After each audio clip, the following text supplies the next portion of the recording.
Telugu Desam party NDA కూటమి అభ్యర్థులు అక్కడ ఉంది కాబట్టి అందరూ కూడా అక్కడికి వెళ్ళవలసిందిగా కోరుకుంటున్నాం.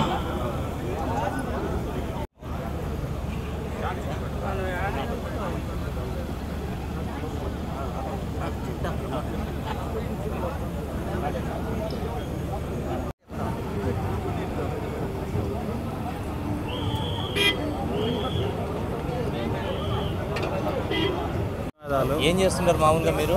ఇంటికాడే ఉంటారు. ఇంటికాడే ఉంటారు. ఏం ప్రాబ్లం అయింది మీకు? హ్యాండిక్యాప్. ఫస్ట్ నుంచి అంతేనా? ఫస్ట్ నుంచి. గతంలో ఎప్పుడు ఎవరు ఇవ్వలేదా? ఎవరు ఇవ్వలేదు. ఎన్నేళ్ళు మీకు? నాకు 51 సంవత్సరం. ఈ 50 సంవత్సరాలు ఎప్పుడు ఎవరు ఏమీ లేదు. ఎలా ఫీల్ అవుతున్నారు? ఎలా తెలిసింది మీకు అసలు ఈ ట్రస్ట్ గురించి? మా ఊరికే వచ్చారు సార్. మా ఊరికే వచ్చి వికలాంగులు ఎంతమంది ఉన్నారని సర్టిఫికేట్లు, ఆధార్ కార్డు జెరాక్స్లు అవి తీసుకుని మీకు ఖచ్చితంగా ఇస్తాము అని చెప్పారు సార్. ఎంతమందికి ఇచ్చారు మీ ఊర్లో? మా ఊర్లో ఒక 5 మంది ఉన్నారు సార్. రామానాయుడుపల్లి. ఎలా ఫీల్ అవుతున్నారు? ఏం సంతోషంగా ఉంది సార్. తిరిగేదానికి ఇబ్బంది లేకుండా ఉంటుంది. పేరు? నా పేరు భాను చిత్రకళ. ఏం చేస్తుంటారు?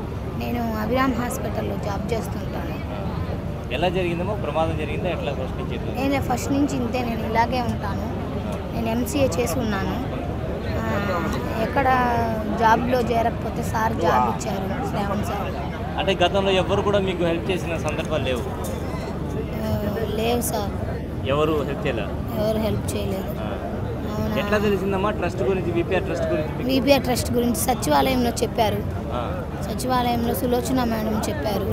అప్పుడు ఇది అప్లై చేశాము. సారు ప్రభాకర్ రెడ్డి సారు ఆయన సొంత డబ్బులతో మనకి ఇది ఇస్తున్నారని చెప్పిన తర్వాత చాలా సంతోషపడి అప్లై చేశాము. ఎంతమందికి ఇచ్చారు మీ ఊర్లో? 150 మెంబర్స్కి ఇచ్చారు. మీ ఊర్లో? ఏ ఊరు? ఆత్మకూరు. ఎవరు కూడా ఇప్పటి వరకు వాళ్ళ సొంత డబ్బులతో ఖర్చు పెట్టి ఇంత డబ్బులు చేయలేదు కాబట్టి ఆయన చేశారు కాబట్టి మాకు చాలా సంతోషంగా ఉంది. ఆయనకు మేము చాలా రుణపడి ఉంటాం. ఆయన కుటుంబ సభ్యులు అందరూ చాలా బాగుండాలని మేము దేవుణ్ణి కోరుకుంటాం. నా పేరు చింతా వెంకట్రావు, సాతానపల్లి, కట్టంపాడు, ఆత్మకూరు మండలము. గత 5 సంవత్సరాల క్రితం బెంగళూరులో యాక్సిడెంట్ అయింది సార్. యాక్సిడెంట్ అయిన దానివల్ల ఇక్కడ సొంత గ్రామానికి వచ్చేసి ఉంటున్నాను. సో సంవత్సరం నుంచి మంచంకే పరిమితమై ఉంటే ఈ వేమిరెడ్డి ప్రభాకర్ రెడ్డి పిఏ వాళ్ళు వచ్చేసి ఇంటి దగ్గరికి వచ్చి కనుక్కొని ఆత్మకూరు గవర్నమెంట్ హాస్పిటల్లో అడ్మిట్ అయ్యింటే మళ్ళీ ఇంటి దగ్గర లేదని చెప్పి గవర్నమెంట్ హాస్పిటల్ దగ్గరికి వచ్చి అక్కడ కనుక్కొని వచ్చే ఒక నెల తర్వాత ట్రైసైకిల్ ఇస్తామన్నారు. మాట ప్రకారం ట్రైసైకిల్ ఇచ్చారు.